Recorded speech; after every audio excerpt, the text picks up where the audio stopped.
explain to you what I call my jelly donut theory. Now the jelly donut theory really is very simple. It's all based on jelly donuts and glazed donuts. Now first of all, you have to remember exactly what it is that we're describing.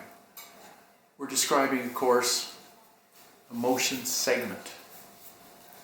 Now when it comes to the vertebrae and the spine, a motion segment consists of three things.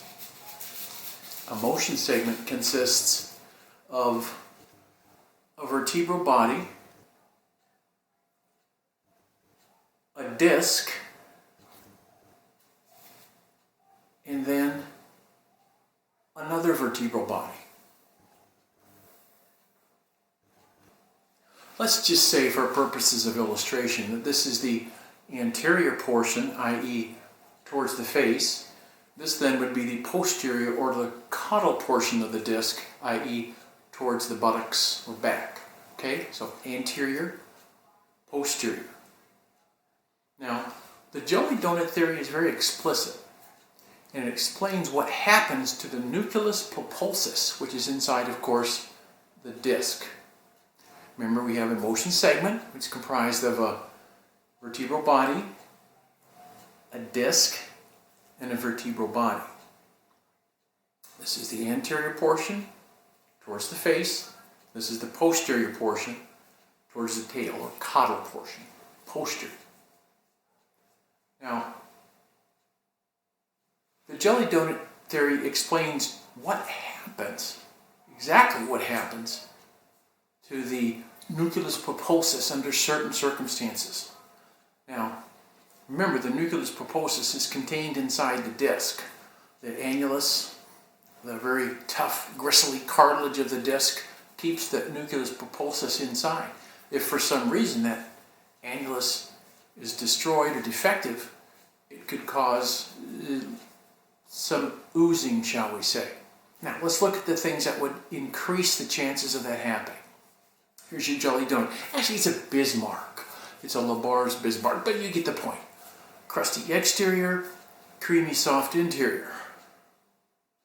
So, in our motion segment, think of this as one segment in the spine. We got, several motion segments.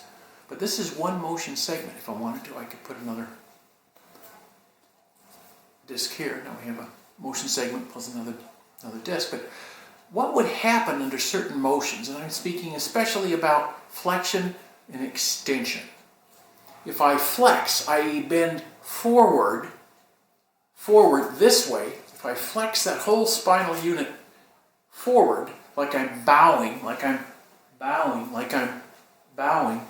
then can you appreciate where the pressure coming down, what happens to that gooey nucleus pulposus?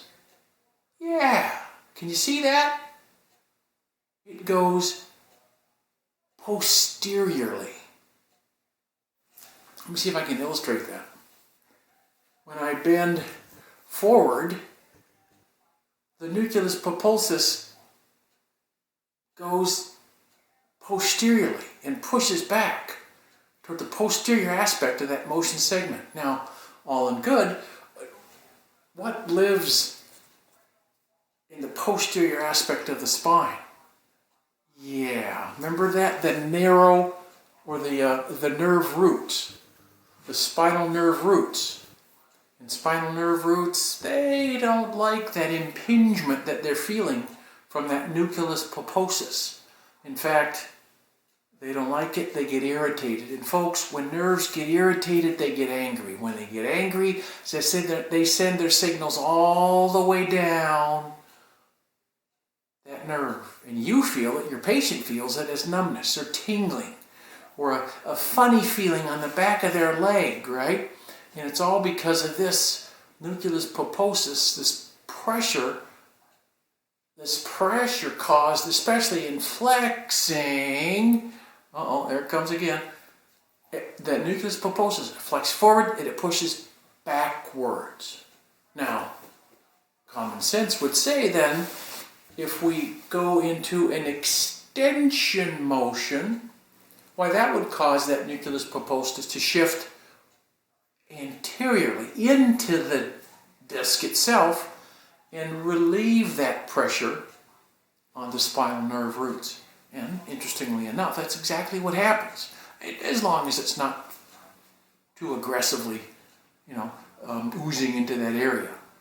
But that little bulge, that little nucleus pulposus bulge that's created by the flexion activities can actually be minimized by extension, extending backwards. That nucleus pulposus gets kind of pulled back into the vertebral disc. Less systems down the nerve root. Bada bing, bada boom. And that's it, folks. The jelly donut theory. Or, in our case, the Bismarck-filled donut theory. Thank you very, very much.